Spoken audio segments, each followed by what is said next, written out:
The grand ballroom at the Ritz-Carlton sparkled with crystal chandeliers and white roses, every detail perfect for my cousin Emma's wedding. 300 guests mingled during cocktail hour, their designer gowns and tailored tuxedos creating a sea of understated wealth and social prominence. I stood near the bar in my simple navy dress, department store not designer, watching my family work the room like the social professionals they were. I'm Jessica Chin, though my family had taken to introducing me with creative disclaimers lately. This is our Jessica, she's between opportunities. At 31, I was the black sheep who'd walked away from a prestigious consulting career to chase what they called tech fantasies. What they didn't know was that those fantasies had built me a company worth more than everyone in this room combined. Jessica, darling, my Aunt Margaret approached with her signature air kiss greeting. I heard you're working with computers now. How modern of you. I smiled politely, taking a sip of champagne. Something like that. Well, everyone needs hobbies, she continued, then leaned closer conspiratorially. Your father mentioned you might be looking for something more stable soon.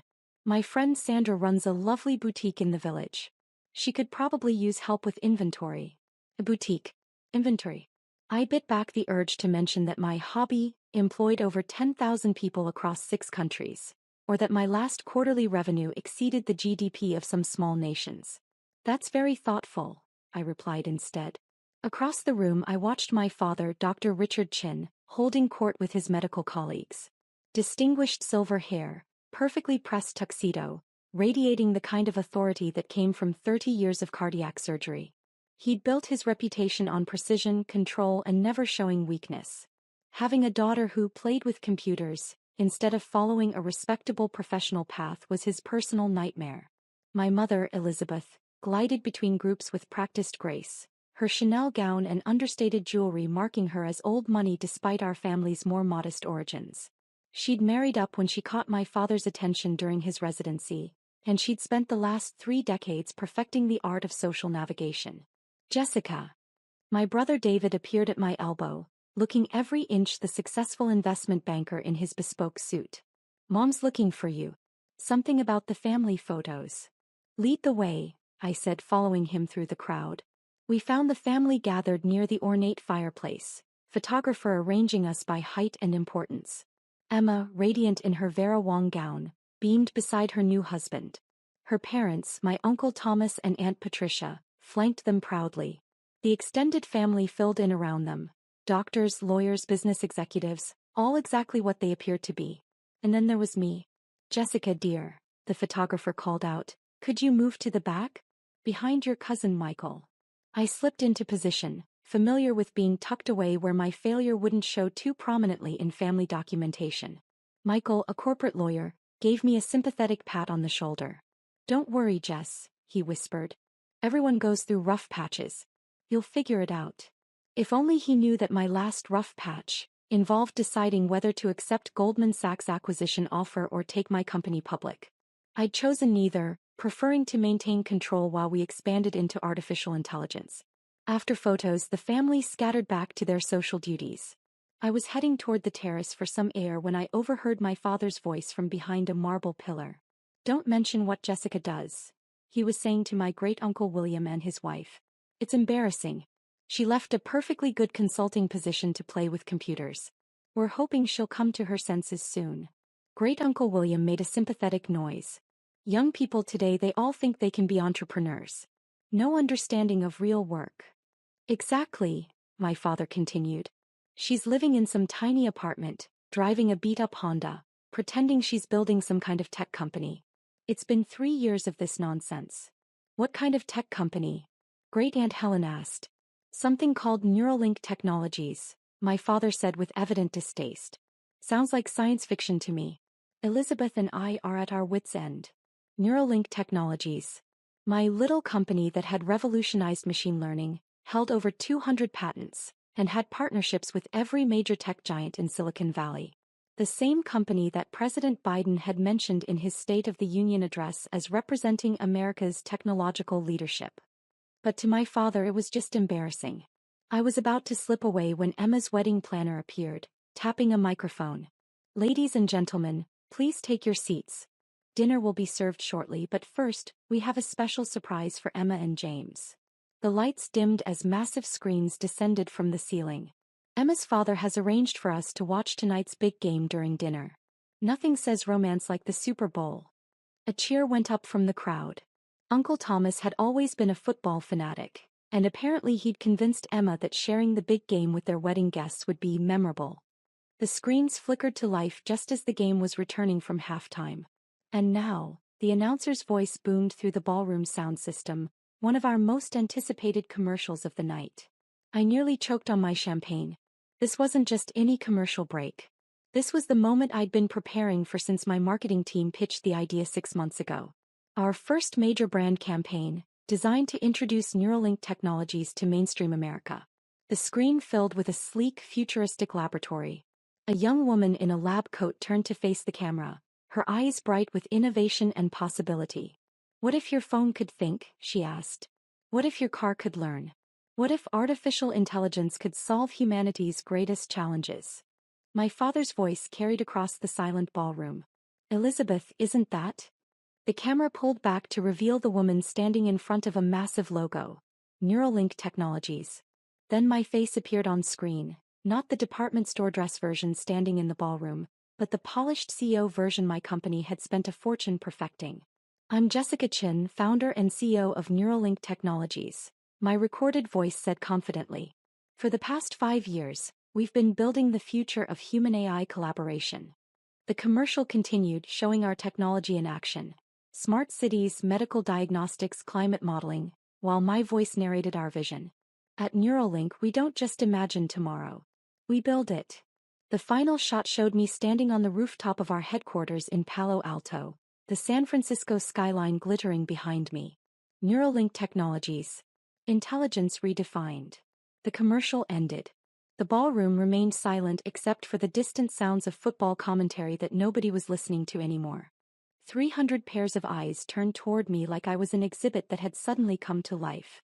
The woman they'd been politely ignoring, the family disappointment hiding in the back row, was apparently a billionaire tech CEO with her face on national television.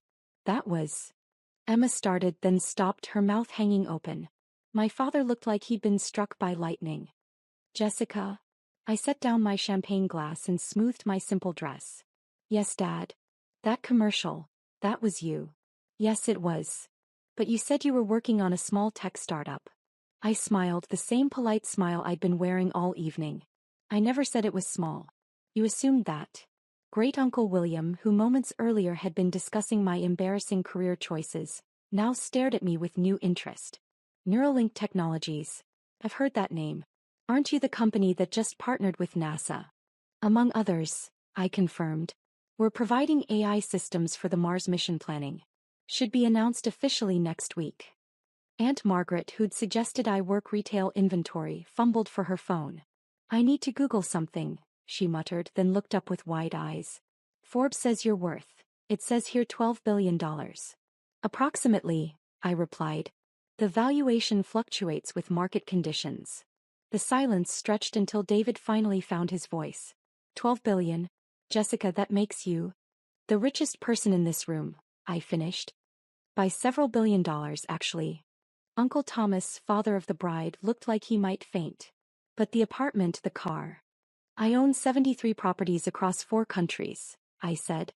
"The apartment in Soma is just convenient to the office. And the Honda has great safety ratings. When you're worth 12 billion, you can drive whatever makes you happy."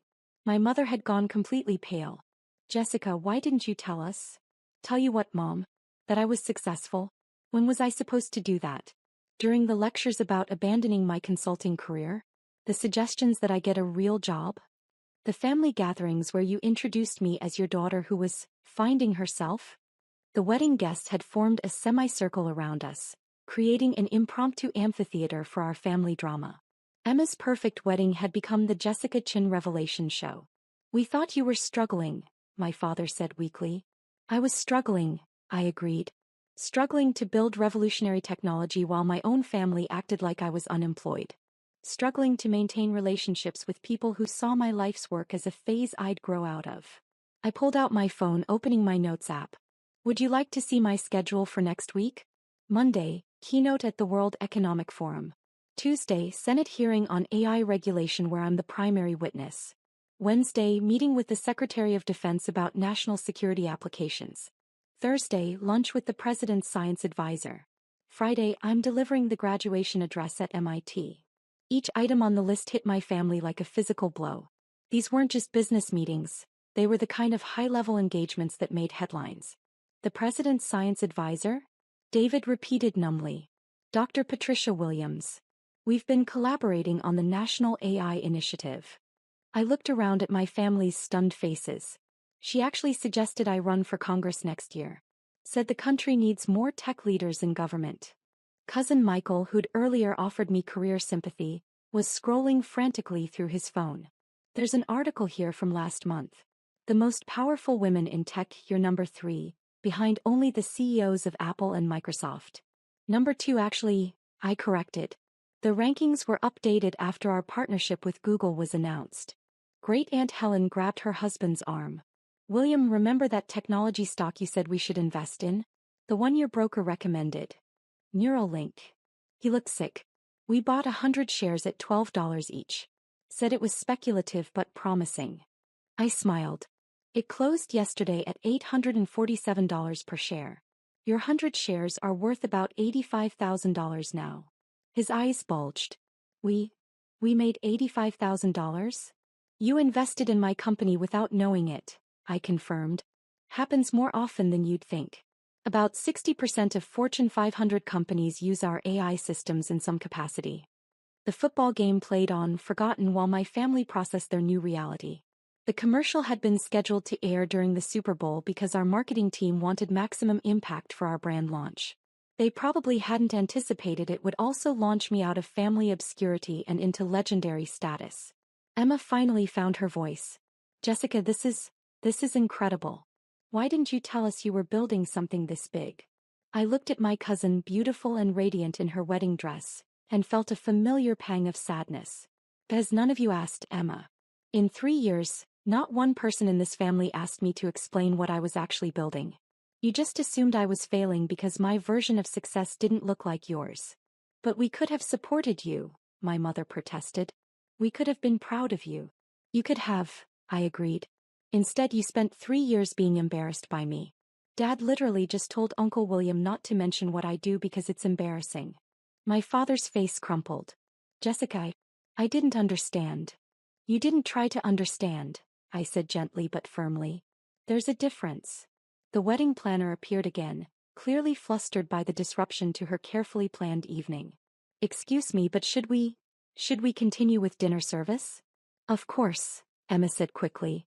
This is still my wedding. Jessica, please sit with us at the head table. I want to hear everything. I glanced at the head table where seating had been arranged by family importance and social status. My assigned seat was at table 7, tucked safely away with the distant relatives and family friends. That's very kind, I said, but I actually need to leave soon. I have a conference call with our Tokyo office in an hour, and then I'm flying to London tonight for a meeting with the Prime Minister's Technology Council. The casual mention of the Prime Minister hit like another bombshell. My family was learning that their embarrassing daughter apparently moved in the highest circles of global power. You're leaving, my father asked. But we need to talk. I need to apologize. To understand. I studied his face, seeing genuine remorse for perhaps the first time in years. We can talk, Dad. But it needs to be different than before. No more assumptions about what I should be doing with my life. No more suggestions that I get a real job. And definitely no more hiding me from relatives because my career choices embarrass you. He nodded quickly. Yes, of course. Whatever you want. What I want, I said, is what I've always wanted. A family that supports each other's dreams instead of judging them. A family that asks questions instead of making assumptions. A family that celebrates different kinds of success instead of only recognizing one narrow path. My phone buzzed with a text from my assistant. Car is waiting. Tokyo call in 45 minutes. I really do need to go, I said, gathering my small purse. Emma, congratulations on a beautiful wedding. I'm sorry the commercial timing was so dramatic. Emma hugged me tightly. Are you kidding? This is the most memorable wedding in family history. My grandchildren will be talking about the night cousin Jessica revealed she was a billionaire. As I headed toward the exit, my family followed like a confused entourage. They seemed unable to process that the person they'd been treating as a charity case was now walking away from them to conduct international business. Jessica, my mother called out. When can we see you again? When can we really talk? I paused at the ballroom entrance. I'll be back from London next Thursday. We could have dinner if you'd like. But Mom, I want you to understand something. I'm the same person I was an hour ago. The only thing that's changed is your perception of my worth. She nodded, tears forming in her eyes. I understand. And Jessica? I'm proud of you. I should have said that years ago. For the first time that evening, my smile was completely genuine. Thank you, Mom. That means everything to me. As I walked through the hotel lobby toward my waiting car, I could hear the buzz of conversation resuming in the ballroom. By tomorrow, the story would be family legend. The wedding where Jessica Chin went from embarrassment to tech royalty in the span of a 60-second commercial. My driver held the door open. Airport, Miss Chin? Yes, please. And Marcus? Could you put on the radio? I'd like to hear if they're discussing the commercial on the post-game show. As we pulled into traffic, the radio host's voice filled the car. That Neuralink Technologies spot was definitely one of tonight's most impressive ads. The company's stock is already up 12% in after-hours trading. I smiled, settling back in my seat. Sometimes the best revenge isn't proving people wrong. It's succeeding so spectacularly that your success becomes impossible to ignore. My phone showed 17 missed calls from family members and 43 text messages. I'd read them on the plane. Right now, I had a conference call to Tokyo, where my team was finalizing our expansion into quantum computing. The family who'd spent 3 years being embarrassed by my career would just have to wait. After all, I had a $12 billion empire to run. 3 weeks later, I sat in my corner office on the 42nd floor of Neuralink Tower, reading the morning's press coverage. The wedding commercial had generated more media attention than our marketing team had ever imagined. We'd been featured on the cover of Time magazine, profiled in Harvard Business Review, and I'd just finished a lengthy interview with 60 Minutes about the future of artificial intelligence. My assistant knocked on the door. Miss Chin, your father is here for your lunch appointment. Send him in, please. My father entered, looking smaller somehow in his simple business suit. Gone was the commanding presence I'd grown up intimidating. In its place was a man genuinely humbled by his own misconceptions. Jessica, he said, taking the chair across from my desk. Thank you for agreeing to see me. Of course, Dad. You're my father. He looked around the office, taking in the panoramic city views, the awards lining the walls, the multiple monitors displaying real-time data from our global operations. I've been doing research, he said finally. About your company, about what you've built. Jessica, I had no idea the scope of what you've accomplished. I tried to tell you, I said gently. Multiple times. But you were so focused on what you thought I should be doing that you never listened to what I was actually doing. He nodded, looking down at his hands. The cardiac surgery field is very traditional. Success looks a certain way. Medical school, residency, fellowship, hospital position, private practice. I couldn't understand how someone could build something meaningful outside that structure. But I did build something meaningful. We're not just making money, Dad. We're solving problems that matter. Our medical AI has already diagnosed diseases that human doctors missed.